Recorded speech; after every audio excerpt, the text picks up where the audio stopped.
educação. Vale a pena,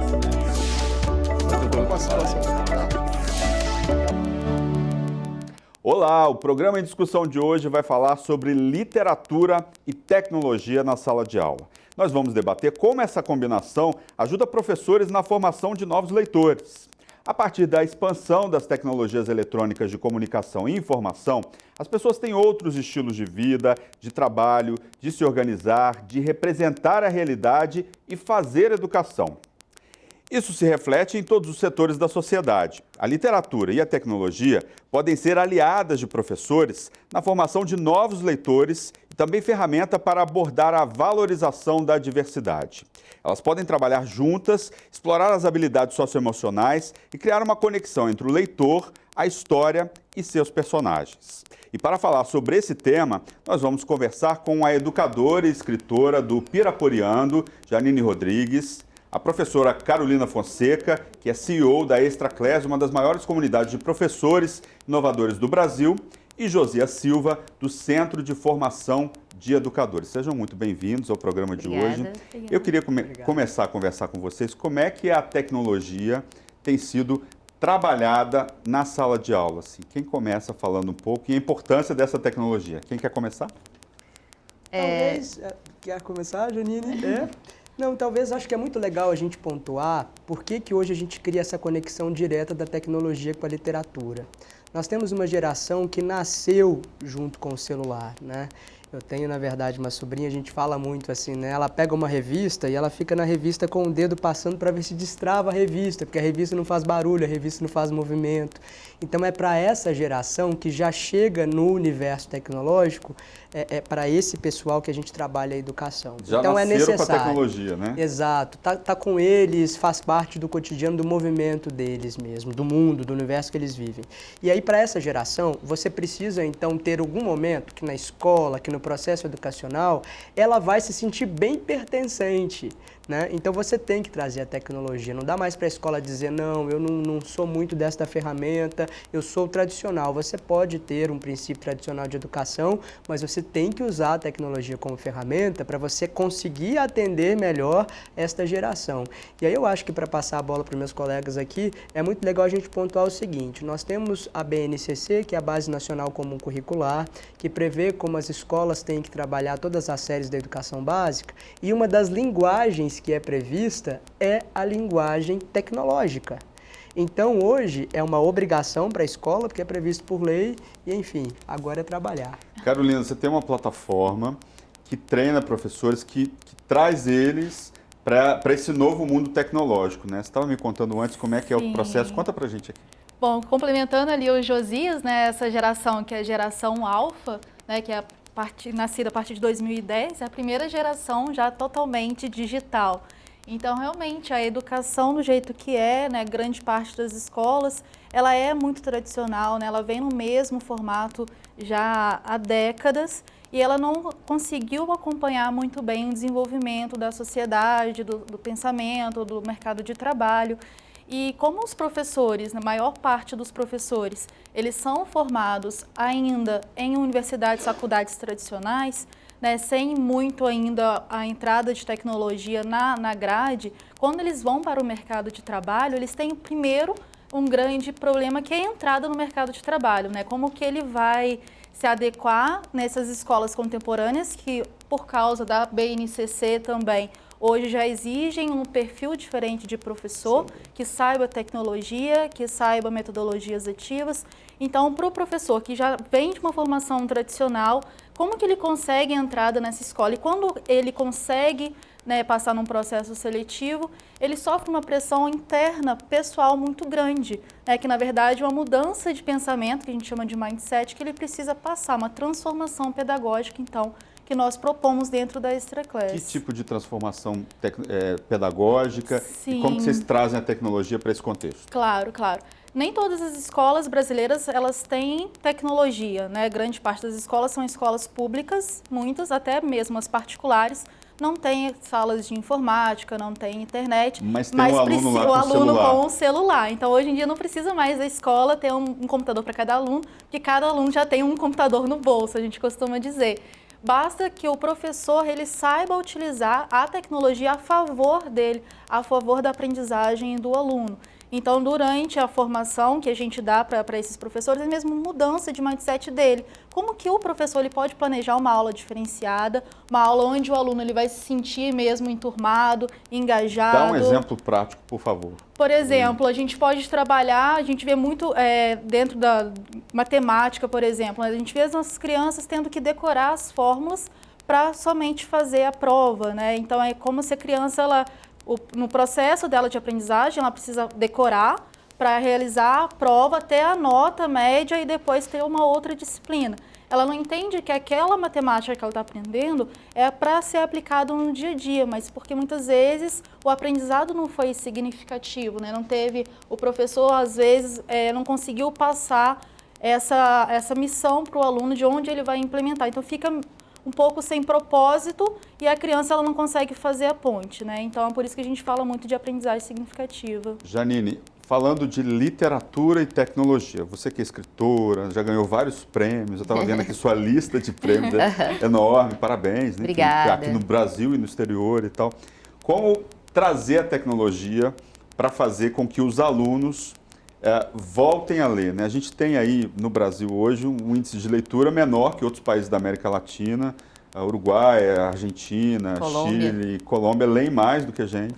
Qual que é o desafio, como aliar a tecnologia com o prazer da leitura na sala de aula? Eu acho que uma coisa importante é não ver a tecnologia como uma inimiga, né? Existe, principalmente, a escola no Brasil é bem tradicional, né? E tem, às vezes, uma questão de tecnologia. Eu até ontem estava conversando com um amigo professor e a gente estava discutindo que inovação é uma palavra que tem se usado muito, né? E, geralmente, quando você fala inovação, as pessoas, bacana e tal. Em escola, em geral, a palavra inovação dá um certo calafrio, né? Porque tudo que vai trazer uma mudança, como assim mudar? Mudar como? Mudar onde, né? Então, eu acho que olhar a tecnologia não como uma inimiga, mas sim como uma aliada, eu acho que é um grande primeiro passo. E eu acho que leitura, como muitas outras coisas na vida, é hábito. Então, e aí quando a gente fala de criança, né, principalmente, se ninguém lê em torno dela, se ninguém lê para ela, se ninguém ler com ela, dificilmente ela vai ser uma grande leitora, ela vai gostar de leitura, né? Pode ser que ela acabe desenvolvendo esse hábito por outros caminhos, mas é muito menos provável, né? Porque leitura é hábito, tecnologia, se a gente pensar no celular, por exemplo, né? Tem muita criança usando o celular de uma maneira até exagerada, no meu ponto de vista, sem controle nenhum, em relação a tempo, né? de interação com aquele aparelho. Mas isso é um hábito, né? E ela desenvolveu esse hábito por quê? Porque na casa dela, as pessoas no entorno dela, as pessoas do bairro dela, as pessoas da escola dela estão, né, cada vez mais desenvolvendo e intensificando o hábito de usar esse tipo de consumir esse tipo de aparelho, enfim, de ter essa interação mais intensa. É hábito, né? Acho que não tem grandes fórmulas, não precisa uma metodologia da lua, porque também existe às vezes uma coisa muito exagerada, assim, sabe, uma glamorização, como se fosse uma coisa quase que impossível converter alguém para a leitura, sabe? E são coisas mais práticas, né? Tem algumas pesquisas bem interessantes que falam sobre quantos livros os professores leem, quantos livros de literatura os professores estão lendo. Eles leem muito? Pouquíssimo. O índice é baixíssimo. É o índice baixíssimo. Né? E ninguém dá o que não tem. Né? Então... Eu vou citar um exemplo aqui meu. Eu estudei em colégio público também, a vida inteira, estudei em colégio público federal. Mas eu tinha uma professora de português que ela tinha um clube de leitura e ela dava uns pontos extras. Se você lesse, ela pode ler qualquer livro que você quiser. Então a gente tinha uma espécie de uma competição, não sei se a competição é uma coisa legal. Uma né? gamificação que a gente fala hoje. É uma gamificação né? E assim, quem lia mais, aí ela dava, o primeiro lugar ganhava tantos pontos, o segundo, né? Foi um exemplo prático na vida. Isso me fez gostar de leitura e a partir disso, Isso é muito bacana. eu criei o hábito de leitura com base. Eu lembro dessa professora, ela vai ficar guardada na memória. Eu não sei, é esse hábito que você está falando? Até a Carol usou uma palavra muito bacana, que é ser significativo, né?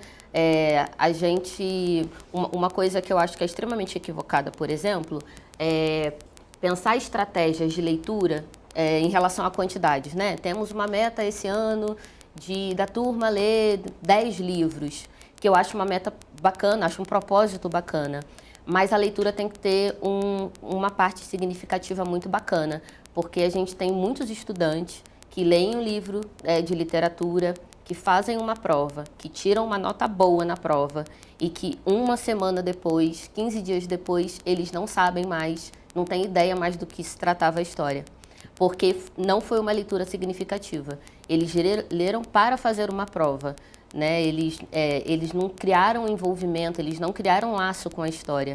E aí é memória, né? E a gente precisa desapegar dessa coisa só conteudista, inclusive porque a questão de conteúdo hoje a gente tem a tecnologia, que dá conta de muita coisa, né? Na minha época de escola eu tinha que ler 2, 3 livros para fazer um trabalho, porque o assunto não estava num livro só, então a gente tinha que ler para a biblioteca, aí pegava aquele monte de livro, aí olhava aqui, esse assunto está aqui e tal. Hoje você vai no Google, em dia você bota a palavra no Google, ele te dá quando, como, onde, quanto pesa, qual o cheiro.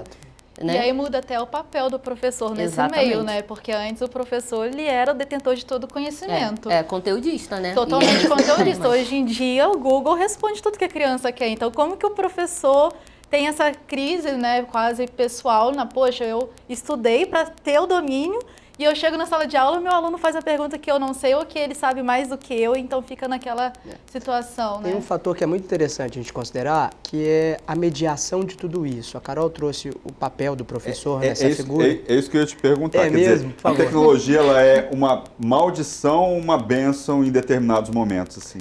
Ela pode ir para esses dois caminhos que você Depende sinalizou. de quem, né? E eu acho que o interessante é a mediação e uma palavra que eu gosto demais se chama equilíbrio. Né? A Janine sinalizou aqui esse fator de que, poxa, a leitura vai vir pelo hábito, o uso da tecnologia também vai vir pelo hábito. Né? Se você conseguir casar, são duas ferramentas brilhantes para você educar um sujeito, para a vida, para o mercado de trabalho. Né? Esses dias a gente estava numa conversa interessante, eu recebi os meus avós na minha casa, e aí eles estavam contando, olha, como que a tecnologia tá bacana, né? Hoje a gente coloca o endereço e a gente vai direitinho, o mapa vai mostrando onde o carro da gente tá. Minha avó falava isso encantada, 90 anos. 90 anos e ela falando isso. Eu falei, é bacana, né? Minha avó falou assim, sabe que ela tá dizendo isso? Porque toda viagem de férias era uma briga. Ela ia com o guia aberto e as páginas tinham que se emendar e às vezes ela distanciava alguma coisa, o olhar na viagem, perdia, tinha que fazer um retorno longe. E aí a nossa conversa, a partir dessa identificação deles, veio um fator interessante, né? A chegada da tecnologia foi interessantíssima. A gente ganha tempo, a gente ganha domínio de espaço, mas a gente perdeu uma outra coisa. Antes, todo mundo tinha um conhecimento e um domínio espacial aqui no cérebro muito maior. Hoje você nem presta atenção no caminho porque acontece automático. O que isso exemplifica? A tecnologia traz um fator legal que você ganha tempo em processos, ok? Mas ela te faz perder um pouco de um conhecimento mais orgânico. Eu vou te dar um exemplo do aplicativo de direção, por exemplo. Eu aprendi a andar em São Paulo, né? Vim de Minas Gerais, aprendi a andar em São Paulo com o aplicativo de direção. Me deixa sem esse aplicativo. Você não chega em lugar nenhum, né? É isso que você está falando. E antes você conhecia o nome das ruas da cidade. Sim. Então a mesma coisa, tem um papel que o livro vai executar muito bem. E tem um outro papel que os aplicativos, que os programas, que as atividades em softwares educacionais vão ajudar muito bem. Então é muito a mediação do professor que vai gerar esse equilíbrio, a forma que você vai apresentar. Eu acho que quando a Janine trouxe muito bem esse fator de qual o exemplo que você dá para a leitura, né? Você conversa com os pais, não precisa ir muito longe, pode falar com o vizinho, com alguém da família, ele tem a assinatura da TV por assinatura, ele tem a assinatura de um plano de internet, ele não tem assinatura de nenhuma revista e ele não compra livros no decorrer do ano, entende? Então olha a falta de equilíbrio dentro de casa, né? O sujeito vai se alimentar do que ele tem. Então equilíbrio e a mediação disso. A internet e a tecnologia, os softwares vão ser legais, se bem mediados. Da mesma maneira os livros, que se você não selecionar o que a criança ou adolescente vai ler, também não vai cair bem, não vai fazer sentido. Acho que é por aí. Carolina, como é que pode ser feita essa mediação com o professor? Como é que o professor pode ser treinado ou estimulado a fazer essa mediação em sala de aula? Bom, o professor ele sempre se questiona e sempre reclama muito a questão de falta de tempo, né? Porque realmente você planejar uma aula, você planejar as atividades, elaborar uma prova e depois a correção dessas atividades em casa, então acaba que o professor ele fica mais tempo trabalhando fora da escola, né, do que realmente dentro de sala de aula. E a tecnologia ela pode ser usada a favor do professor quando vai simplificar esses processos do dia a dia da profissão. Como, então, por o exemplo? planejamento de aula, ele pode planejar dentro de ferramentas totalmente gratuitas da internet, que ele pode chegar na escola, ele vai acessar do próprio celular, ele vai ter essa noção. Tipo Docs do Docs, Google. exatamente, pode Tá. usar. Ele pode fazer a avaliação no Google Forms também, que é gratuita. E até dá para utilizar a questão da aprendizagem adaptativa, né? Total. Que é muito interessante, porque a gente está acostumada numa escola a trabalhar com os alunos, de nossos professores. A sala tem 30, 35, 40 alunos. Para nós, professores, é muito mais cômodo a gente planejar uma aula e dar uma aula de um único nível, achando que os alunos são todos iguais. Mas, na verdade, eles têm as suas eles são individuais, né? Eles têm ali um poder diferente, eles chegam, às vezes, com um conhecimento diferente do colega, eles aprendem de formas diferentes, tem gente que é mais visual, mais auditivo.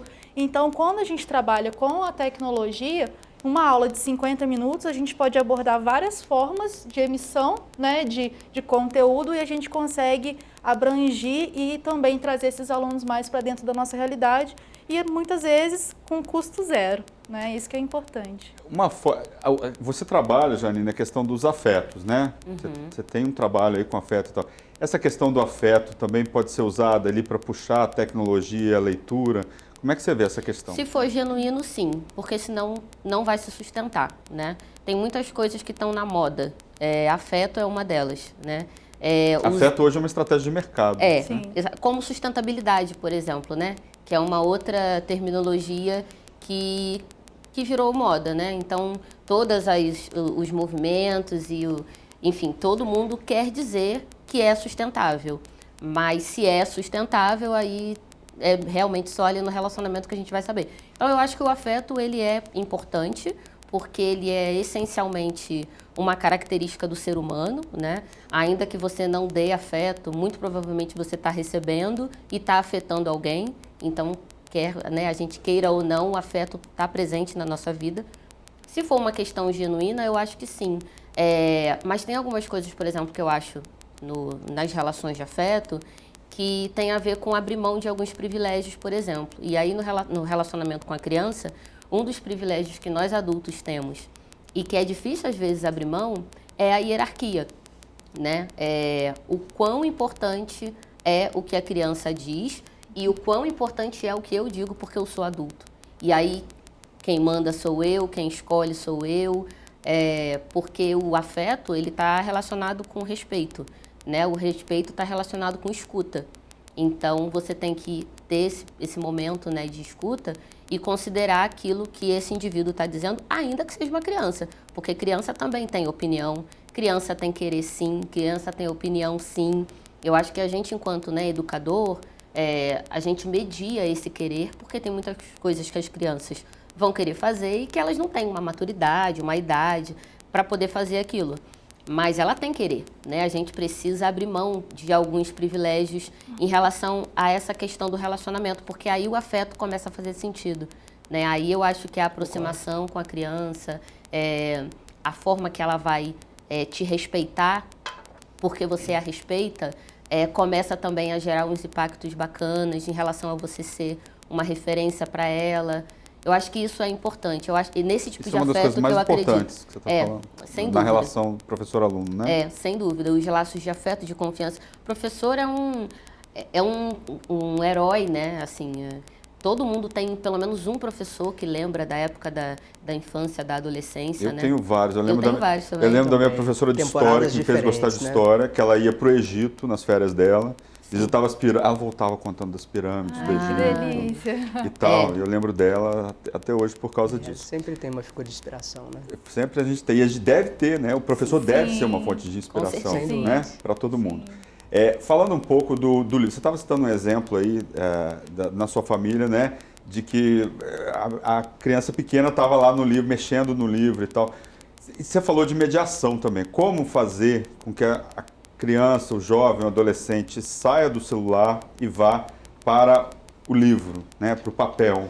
Né? E como trabalhar isso junto com o celular e com a tecnologia ali, né? Porque imagino eu, né, que para o jovem, né, o papel é muito monótono, não tem interação, não tem hipertexto, não tem, né, como é que ele vai ficar ali parado naquele momento e ler lá os 100 anos de solidão do Gabriel Garcia Marques? Como é que ele vai ler o livro todo sem ter uma interação? Como é que você vê essa questão? Eu acho que o grande primeiro papel agora desse mediador que a gente já falou, que somos nós professores, é o papel de você mostrar os benefícios que existem neste livro e que não existe no aplicativo e no software. A história, a literatura, o livro que chega na nossa mão, ele tem a abertura para uma viagem que a internet, que os aplicativos não trazem, né? Então, acho que é muito de como isso é apresentado mesmo para essa leitura. O livro, desde os pequenininhos, ele tem que ser uma forma de você sair um pouco da realidade, de você conhecer alguém que você não conheceria se não tivesse lido a história, de você ir para um lugar que você nunca teria viajado se não tivesse lido a história, de você entrar na casa de alguém que você nunca entraria se você não tivesse lido aquele livro. Então, quando o professor começa a mostrar que tem muita coisa dentro daquele livro que você só vai descobrir se você abrir, é fantástico. Acho que a magia da descoberta, da viagem, é o fator essencial para você começar a envolver esse leitor. E aí ele vai entender que tem muita graça nessa descoberta com pouco movimento e tem muita graça aqui, no mundo do muito movimento, do som, da interação em excesso. E hoje já existe um pouco do equilíbrio disso, né? Já existem projetos que casam a magia da literatura clássica ou da literatura, enfim, né, não clássica, mas aplicada para a educação, com alguns recursos da tecnologia, com algumas intervenções. Tipo, no final dessa história, acesse o site tal, exatamente. É um exemplo, e saiba mais sobre a história. Possibilidades enfim, de andar a partir do que você leu, de conclusões, de desfechos dessa história. Então, enfim, já existem conexões, nós poderíamos chamar assim, entre essas duas ferramentas, as duas maravilhosas, se bem equilibradas para uma sala de aula. Carolina, mas como fazer isso com um professor hoje que não lê? Né? Como trazer esse professor para a leitura? Como fazer com que o professor diga isso que o Josias está falando para o aluno, que faça essa questão lúdica, né? Traga ele para essa questão lúdica? Tem que reformatar o professor? Bom, a questão não é reformatar em si, né? O que acontece é que os professores, eles leem muito, mas muito questões da aula dele, né? Dificilmente eles têm um livro de cabeceira, um livro, né, outro tipo de literatura, alguma coisa assim. Mas eu acho que ele pode também se apaixonar novamente pela leitura. É questão muitas vezes de hábito. Então, quando o professor ele também tem essa aproximação da leitura novamente, ele acaba conquistando a sua turma também quando ele leva toda essa experiência para dentro da sala de aula, onde ele fala do livro que ele está lendo, dos personagens. Então, é muito como que o professor vai fazer isso, com muita empatia, que é até o que a Janine estava falando, a questão mesmo do afeto, né, essa empatia de conquista do aluno. Se a gente levar porque você também falou do negócio de herói, né, e heroína, o aluno ele tende a se espelhar muito em nós educadores. Então, se a gente leva uma prática, se a gente leva um hábito, né, de leitura, acaba que a gente leva também para a vida dos alunos. Aqui em São Paulo, até a gente tem uma educadora muito bacana da Faculdade de Educação da USP, a doutora Deusa Martinelli, que ela fala o seguinte: a gente ensina os estudantes a tanta coisa, e por que a gente não pode tirar um tempo para ensiná-los a viajar? Porque ensinar a ler é ensinar a viajar. né? E aí ela usa como exemplo que ela aprendeu a ler com uma literatura infantil chamada O Barquinho Amarelo. E que ela conheceu o Barquinho Amarelo numa saída que eles fizeram, que rolou um piquenique, que eles foram para um riacho que tinha perto de casa e a professora colocou um barquinho amarelo laminado e que aquele barquinho ia fazer uma viagem que eles iam saber da viagem na sala de aula. E aí começou a leitura. Todo mundo queria saber a trilha que aquele barquinho ia fazer no Rio. Então ela teve um trabalho de construir um cenário e ensinar a viajar, né? Janine, contar uma história é importante, saber contar uma história em sala de aula, saber trazer para esse universo, assim. Você é contadora de história, né? Eu acho que a leitura, as histórias, elas trabalham muito nesse campo da imaginação, do criativo, de possibilidades, né? Tudo é possível numa história. E acho que todo mundo pode contar histórias. Eu acho que você não precisa ter uma técnica ou precisa contar igual a fulano de tal, né? Eu acho que é uma naturalidade. Eu acho que se a gente se desarma, né, e naturaliza ali aquele momento, eu acho que os estudantes eles vão receber da melhor maneira possível, porque tem uma troca, porque todo mundo tem uma história para contar. Além das histórias que estão nos livros, né? Quem não tem um causo, né? Quem não tem aquela historinha, aquele conto popular da infância. E aí, enfim, tem as histórias dos pais, né? Nos projetos de leitura que a gente faz, a gente sempre coloca assim, poxa, e quem eram os pais desses estudantes? Quem eram seus pais, né? Ou seu professor, quando ele era criança, ele estudava onde? Que história ele gostava? Inclusive porque isso apresenta para esse estudante que aquele adulto foi criança também. Né? Então, esses desafios são comuns. Tá certo. Nós vamos agora para um rápido intervalo. Não saia daí que a gente volta já já.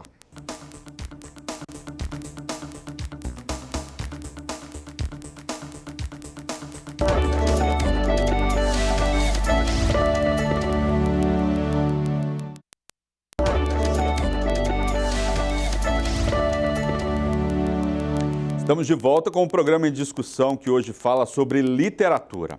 Aqui no estúdio, a educadora e escritora da Piraporiano, Janine Rodrigues, Josias Silva, do Centro de Formação de Educadores, e a professora Carolina Fonseca, que é CEO da Extra Class, uma das maiores comunidades de professores inovadores do Brasil. Bem, uma das principais marcas da sociedade globalizada é a velocidade. Velocidade com que temos acesso a informações e conhecimentos, velocidade para aprender, velocidade para esquecer, velocidade para acessar as informações, interagir com elas, superá-las com outras inovações. E aí, nesse contexto, nós presenciamos a relação dessa velocidade com o processo de massificação do conhecimento e da transformação dos bens culturais em mercadoria. Queria começar esse bloco falando exatamente sobre isso, gente, né? Velocidade hoje para lembrar e velocidade para esquecer, né?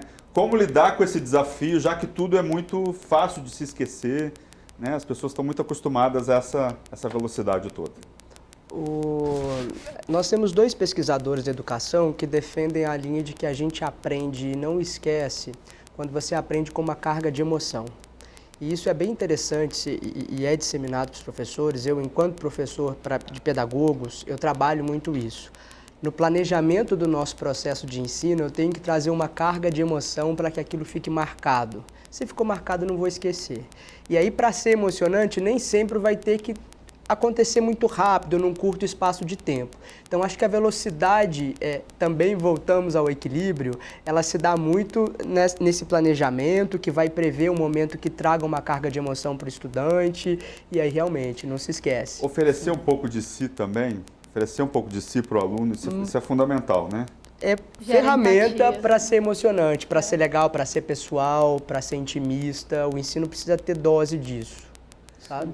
Janine, você trabalha com a questão identitária, né? E a questão identitária hoje não é só um assunto da moda, mas é um assunto importante para ser discutido, né? As pessoas têm que saber quem elas são e o que elas podem fazer. Como é que você trabalha essa questão com o aluno e como que a tecnologia pode ser importante aí nessa questão identitária?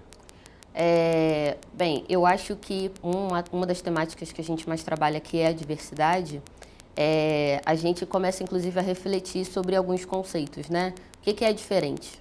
Porque quando a gente diz que alguma coisa é diferente, a gente tem uma referência, né? Para a gente dizer que uma coisa é boa, a gente tem uma referência de bom e de ruim.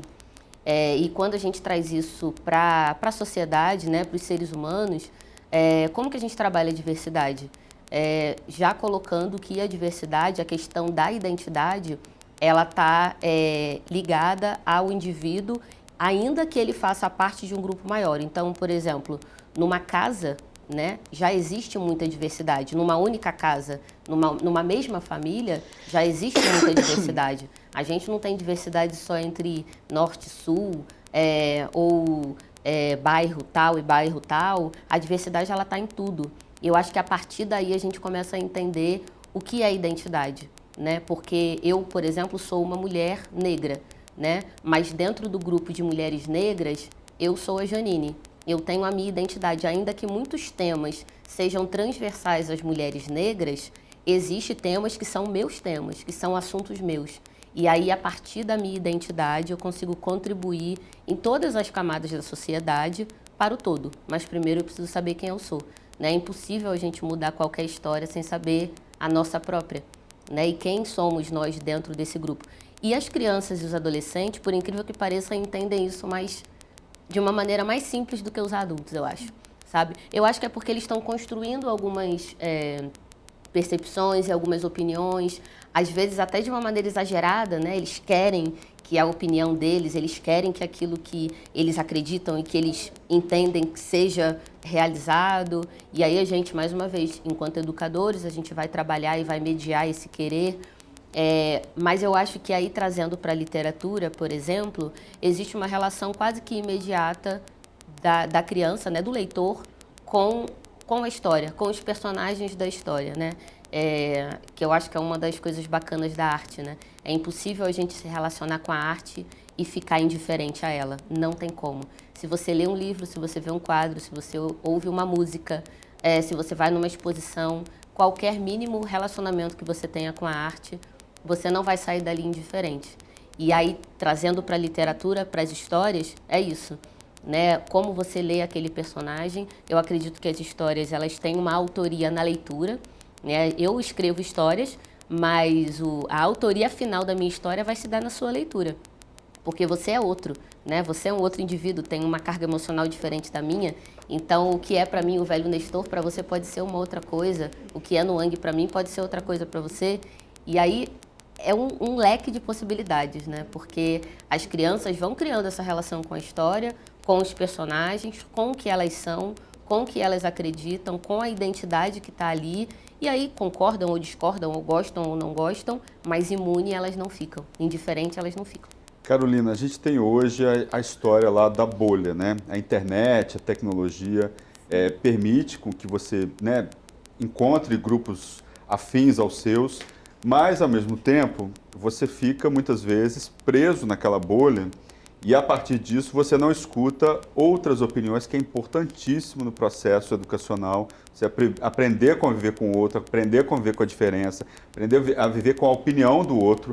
Como que isso é trabalhado, né? Como que a tecnologia, a internet é trabalhada dentro desse contexto?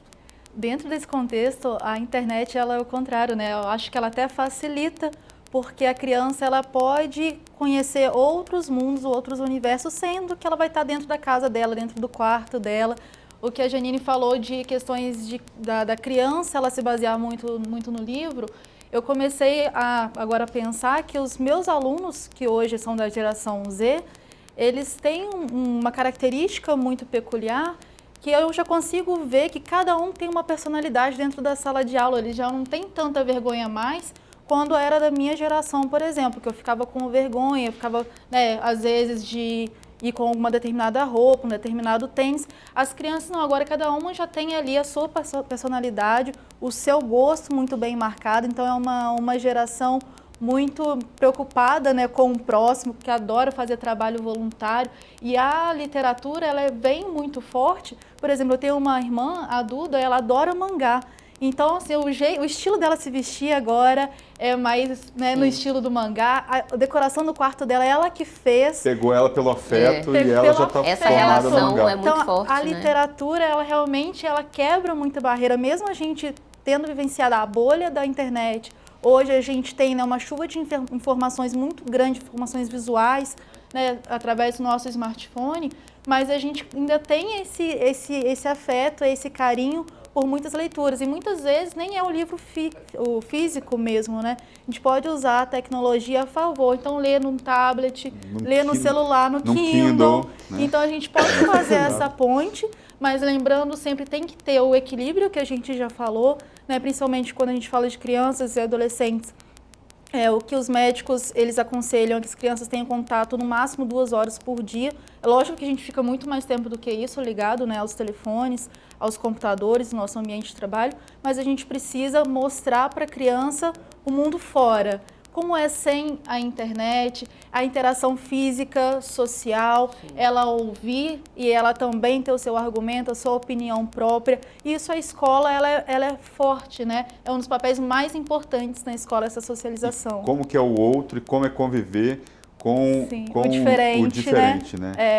Com certeza. E para nós, professores, a gente também tem que ter um olhar diferente, porque muitas vezes a gente acolhe em nossas turmas, né, uma criança, às vezes, portadora de necessidades especiais, a gente também não sabe trabalhar muito bem com essas diferenciações. Então, cabe ao aluno, a criança que está na mesma turma, a tentar interagir, como ela vai aproximar, como ela vai cativar e ela vai poder ajudar o próximo, sim, também. Então, o professor mediador também nessa interação.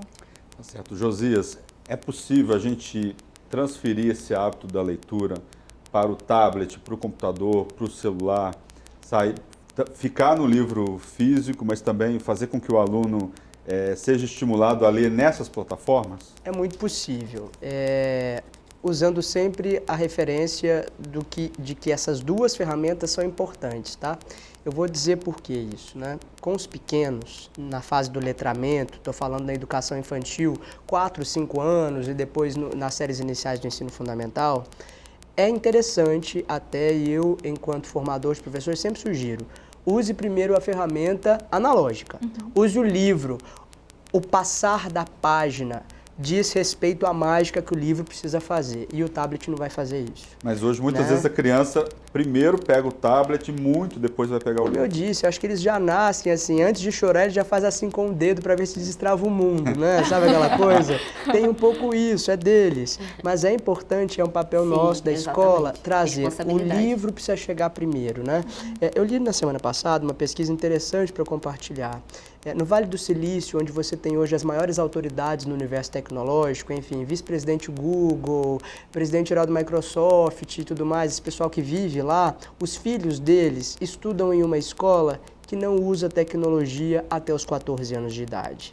Porque eles acreditam que outras ferramentas vão ser mais importantes até essa idade, porque eles já vivem num mundo que tem a linguagem tecnológica. Então, isso é uma mensagem pra gente, né?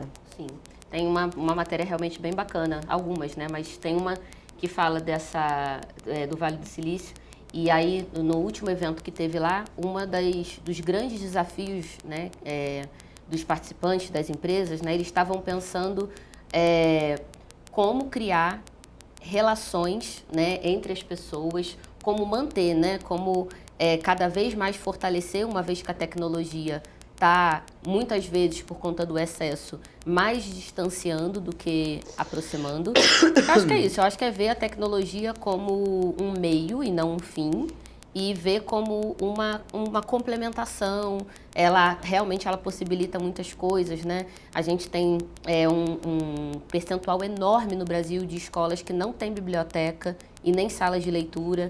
Então, uma das coisas que a tecnologia está ajudando, por exemplo, é que se tenha uma biblioteca online, e aí, já que não há verba para comprar um acervo, né, de livros, o livro online, né, a biblioteca online já ajuda. Então, eu acho que isso é um exemplo bacana, mas que não deve ser um exemplo que vai ser usado de uma maneira generalizada, porque senão a gente está substituindo, e é o que o Josias trouxe, né? Eu acho que a tecnologia ela não tem que substituir, né? A gente tem que saber quando ela se aplica, qual é a faixa etária, senão a gente vai estar cada vez mais acabando com o equilíbrio, né? Daqui a pouco você só tem o tablet, só o computador, você só manda mensagem, você não encontra mais. enfim, realmente a gente vai perdendo essas relações. Você falou em bibliotecas, né? A gente tem excelentes bibliotecas no Brasil. Aqui em São Paulo, por exemplo, a gente tem uma rede pública de bibliotecas. Maravilhosas. Maravilhosas, sim. Eu já, estudando para concurso público, livros que eu não Mário achava, é uma delícia, eu achei em né? biblioteca pública. Eu moro Mário aqui Andrade próximo à Vila Mariana. Achei ali na Viriato Correia, por exemplo, né? Enfim, é um desafio. Eu queria falar com você também sobre o desafio, a partir do momento que a criança está nesse hábito da leitura, o hábito de criar histórias, né? Você é roteirista, né?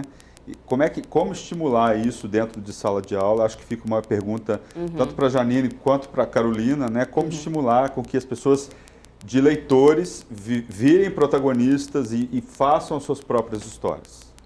Tem algumas atividades, principalmente na parte de linguagens, que dá para a gente explorar bastante a criação das histórias. E eu acho que a parte brincante, né, é muito importante.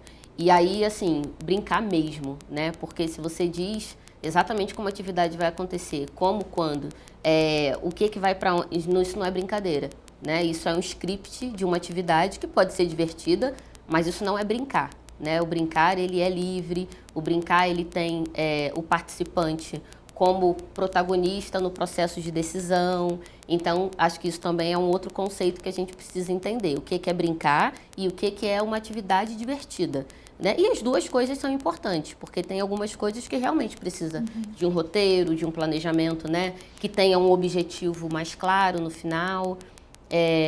Mas eu acho também que a liberdade de criar as histórias sem impor muitos temas, sabe? Ou ouvindo, né, individualmente ali o que cada estudante tem de dificuldade, ou deixar ele criar. Esses dias eu estava numa escola e aí estava tendo uma atividade de desenho, pintura, né? E aí a professora falou assim, fulano, tá lindo o seu desenho, mas o seu céu tá com a cor errada. Seu céu tá vermelho, você pegou o lápis errado. E o céu fica vermelho às vezes. No inverno, e ainda que fosse roxo, né? É uma atividade livre, então já não é mais livre, né? E por que o céu dele não pode ser vermelho, roxo, lilás, verde?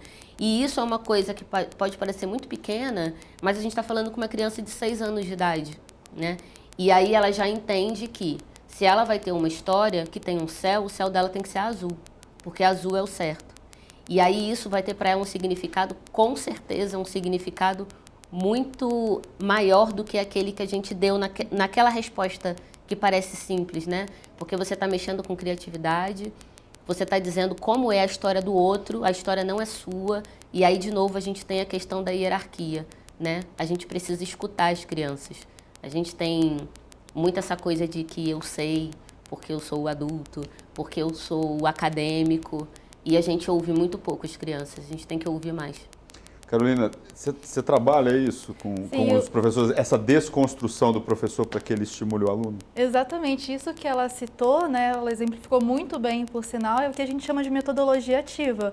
É a gente dar voz para o aluno, né? E aí, nisso, muda um pouquinho, porque até então, no tradicional, o professor é o protagonista, né? No entanto que ele fica lá na frente. Na metodologia ativa, não existe mais esse tipo de hierarquia, já que o aluno ele também tem um conhecimento muito amplo já. Então, ela falou da aprendizagem lúdica, que é realmente o brincar, que é você incentivar. Tem a aprendizagem criativa, que é outro tipo de metodologias ativas, onde realmente a gente trabalha, pode ser no storytelling, numa história, a gente começa falando um desafio, o aluno vai desenvolver as soluções, ele vai apresentar um protótipo, ou ele vai chegar no final de algum conceito, alguma coisa. Nós, professores, nós conseguimos transformar a escola, a educação, usando esses tipos de metodologias inovadoras, que são as metodologias ativas. Tem um estudo muito interessante, feito pela NASA, que fala o declínio da criatividade, né? Acho que vocês já devem ter visto esse gráfico. Então, quando as crianças estão no jardim de infância, onde elas estão no mundo da descoberta, elas querem tudo é divertido, tudo é legal, tudo dá para brincar, elas estão com um pico muito alto de criatividade. Quando elas começam a ir para a escola, que tem esses professores que, sem querer, podam a criatividade, a gente começa um declínio da criatividade. Quando a gente chega na vida adulta, a gente tem apenas 5% da criatividade ativada. Isso influencia, inclusive, na atuação do professor, porque se o professor não tiver com a própria criatividade ativa, como ele vai criar uma aula diferente, como ele vai ensinar o aluno de uma forma diferente, sem ser apenas com o livro, o giz e o quadro, né? Sem ser uma aula expositiva. Então, na formação de professores, que o Josias também trabalha, a gente mudar esse pensamento do professor, a gente dá ferramentas, a gente dá metodologias que são, muitas vezes, inovações analógicas, junto com a inovação tecnológica, ela vira assim, um grande potencializador de criatividade e de aprendizagem. E tem um elemento legal disso que eu assisti esses dias, uma professora estava comentando. Eu fui numa reunião na Fundação Lema e aí a professora dizia assim: eu demorei para entender o que é ser mediadora, deixar o aluno também interagir. Fundação Lema, que é uma fundação americana que oferece bolsas no mundo inteiro. Na verdade, a Lema, ela é sediada aqui no Brasil, mantida pelo Lema, e ela está muito focada na educação pública e nas políticas públicas de melhoria dos índices de educação. E aí, nesta reunião, a professora falou assim: sabe o que eu faço? Quando eu recorro à tecnologia, eu deixo eles me ensinarem como é que funciona. Então eu só levo, eu só proponho. Eu levei alguns slides e pedi para eles abrirem no celular. Eles mesmos por Bluetooth compartilharam um com o outro os slides. De repente estava todo mundo com o slide na mão. E eu, mas como é que você faz? Professor, esse slide ficou ruim, você podia ter animado aqui, mas como é que você faz? E aí, então constrói aqui. E aí ela deu voz para o estudante naquilo que ele dominava muito bem, ela não dominava tanto. E ela dominava muito bem na mediação, na organização daquele conteúdo.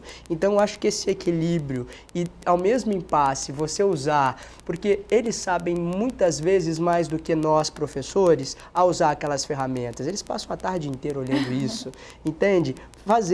Dar valor a isso que ele domina, ele vai aprender a dar valor naquilo que eu, enquanto professor, domino, e a gente vai crescer juntos na sala de aula. Eu vou muito por esse caminho, sabe? E eu vejo muito professor que tem medo da tecnologia, porque ele é como se fosse sair da zona, né, de conforto dele. O aluno vai saber mais do que eu, né?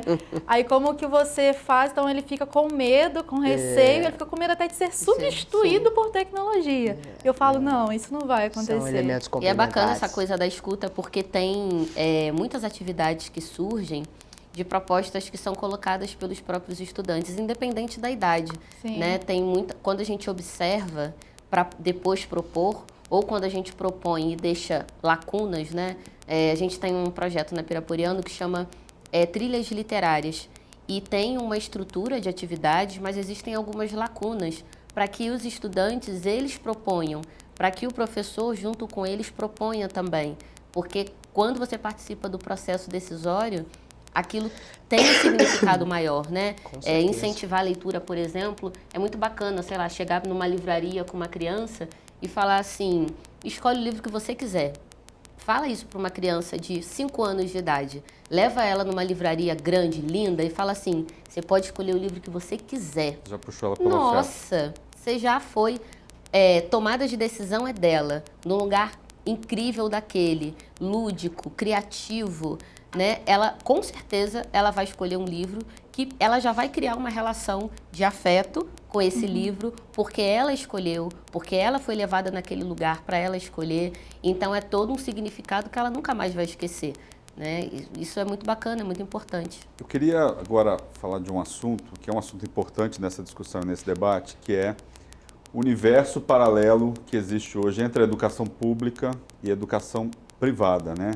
São duas realidades completamente distintas e que levam brasileiros para caminhos completamente opostos muitas vezes, né? Sim. Então eu queria como estimular isso, né? A tecnologia, a leitura nas escolas públicas. Na escola particular talvez seja um pouco mais fácil, né? Mas acho que o grande desafio hoje de todos os educadores é fazer com que as pessoas da escola pública leiam mais e que a educação na escola pública seja de melhor qualidade do que ela é feita hoje, né? Como é que você vê essa questão, José? Há um trabalho grande de políticas públicas hoje para a gente dar acesso. Existe um material chamado Anuário de Educação, que é publicado há 5 anos ou 6 aqui no Brasil, e ele traz os números para nós, né? Enfim, 70% dos estudantes ativos estão na rede pública. Então, se você quiser falar em educação, você tem que falar da rede pública, porque quase todo mundo lá, né? Como é que você traz esse universo bacana, cheio de ferramentas da rede privada para a educação pública? Eu acho que a gente começa muito a partir de uma formação do professor. Porque você fala, mas não tem jeito, como é que você vai montar um monte de computadores na rede pública? Como é que você vai comprar esse monte de software? Carol mesmo falou, gente, cada aluno já tem o seu computador na mão, tem como fazer, né? E a gente tem um case muito bacana aqui em São Paulo. Nós temos uma professora que para mim é inspiração, chamada Débora Garofalo, ficou dentre as 10 melhores professoras do mundo pelo Teacher Prize, uma professora da minha área de linguagens, que voltou para a escola dela das férias e a estudante perguntou assim, bem essa realidade da privada com a pública, né? Professora, eu fui visitar a minha prima na cidade dela e ela estava me contando assim, mostrando os livros dela de robótica. Quando é que começam as nossas aulas de robótica? E aí o primeiro impulso da Débora era assim, não tem aula de robótica na escola, você estuda na rede pública, minha filha, vamos acordar. Mas aí ela pensou, não, deixa eu ver o que eu vou fazer. Não é hora da gente falar isso porque vem depois a robótica, depois a gente fala. Foi para casa, pesquisou e ela entendeu que ela poderia, no lugar de usar aquelas pecinhas caras e usar os softwarezinhos caros, ela poderia criar peças usando sucata. Então, ó, tragam PET, lata, nananã, embalagens e vai começar a nossa aula de robótica. E esse projeto dela ficou dentre os 10 melhores projetos do mundo de educação, ensinando linguagem computacional com sucata. Entende? Então tem jeito. E observe que tem muito jeito a partir de um sujeito que a gente tem que dar atenção, que é o professor. Né? Se ele estiver animado a fazer, ele vai criar. Se ele não tiver ferramenta, ele vai construir essa ferramenta com os estudantes, que foi o que fez a Débora. E ela, pelo reconhecimento, trouxe uma política pública para o nosso estado. São Paulo inteiro, no ano que vem, vai ter 2 horas aula de robótica na grade curricular. Bacana. Incrível. A capacidade que um indivíduo, né, tem, um professor, que, né, eu acho que é aí um indivíduo importantíssimo, né, na construção da sociedade. Eu, assim, tem alguns elementos que eu acho que são importantes em relação ao que a gente pode fazer, né, para que a educação tenha uma equidade, de fato. Eu acho que a gente ainda dá pouca atenção para os anos iniciais, né. A gente se preocupa, todo mundo, quer dizer, todo mundo, muitas pessoas querem entrar na universidade, há uma grande preocupação com o ensino superior, de ter um diploma, de ter uma graduação, mas isso começa lá no início da vida, né? A educação infantil, o ensino fundamental, enfim, os anos iniciais da educação, eles são a base, né? E a gente tem que olhar para isso, né? E eu conheço alguns professores que realmente estão fazendo aí coisas incríveis com muito pouco, né? Enfim, o próprio professor lá do Quênia, né, que ganhou o melhor professor. O melhor do mundo, ele abria lugar. mão, né, de parte do salário dele para poder... Ele esteve aqui no Brasil, isso, né? Esteve aqui em São Paulo e no Rio de Janeiro. Que eu acho incrível e eu acho que isso tem tudo a ver com o que significa ser professor, né? E ainda assim, junto a isso, acho que as políticas públicas, acho que a gente não pode deixar de cobrar, né? Para que se tenha ferramentas e estruturas para que todas essas escolas, né? Para que todos os professores tenham meios de fazer esses projetos.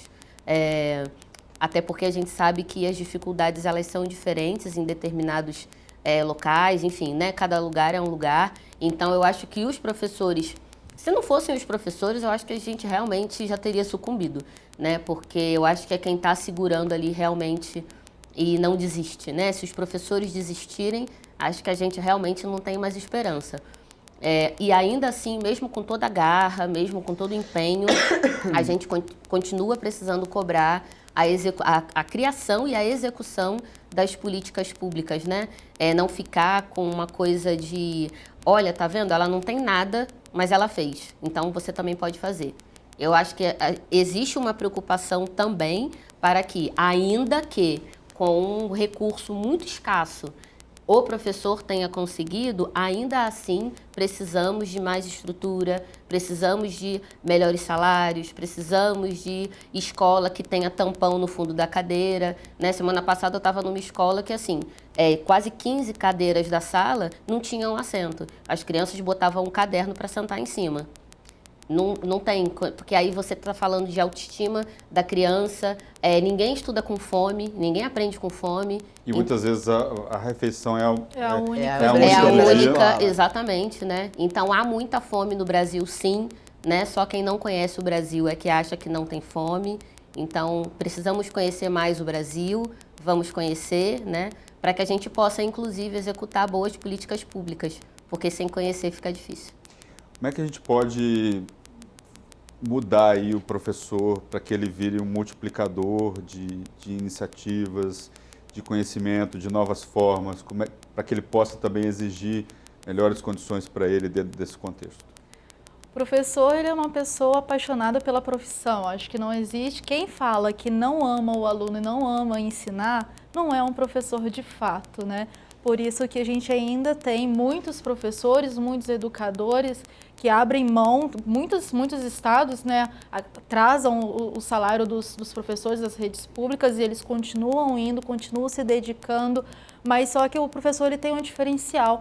Quando o professor ele se sente valorizado, ele se sente parte do todo da escola e ele se sente acolhido por toda a equipe pedagógica, ele se sente bem. Isso eu estou falando psicologicamente, falando também da questão socioemocional do educador, né, que sofre muitas pressões dentro da profissão. E quando ele está bem com ele mesmo, ele dá a melhor aula do mundo. Então não precisa ter muito recurso financeiro, basta ter criatividade, basta ter também a questão de oportunidade, de formação continuada. Muitos educadores no Brasil não são formados, né, eles atuam ainda não são formados ou formados em outras áreas, então a gente tem esse problema na educação e a gente tem que olhar para eles de uma forma especial, dar voz para esses professores, eles precisam ser reconhecidos através de instituições, através, né, das outras escolas, porque a gente tem uma referência. A partir do momento que a gente tem um professor referência, assim como a Débora, a gente fala, caramba, eu quero ser, o meu sonho é ser como ela, né? Então a gente consegue movimentar quando a gente consegue dar voz também ao professor. Então ele também vai atrás, ele também pede, ele exige a direção da escola e ele vai atrás de mais conhecimentos. Com certeza. Tá certo, gente. Eu gostaria de agradecer a presença de vocês. O programa de discussão de hoje termina aqui. Lembrando que você pode rever todo o conteúdo no canal da TV Alesp no YouTube. E nós esperamos vocês no próximo programa, discutindo um outro assunto de relevância para a sociedade. Até lá.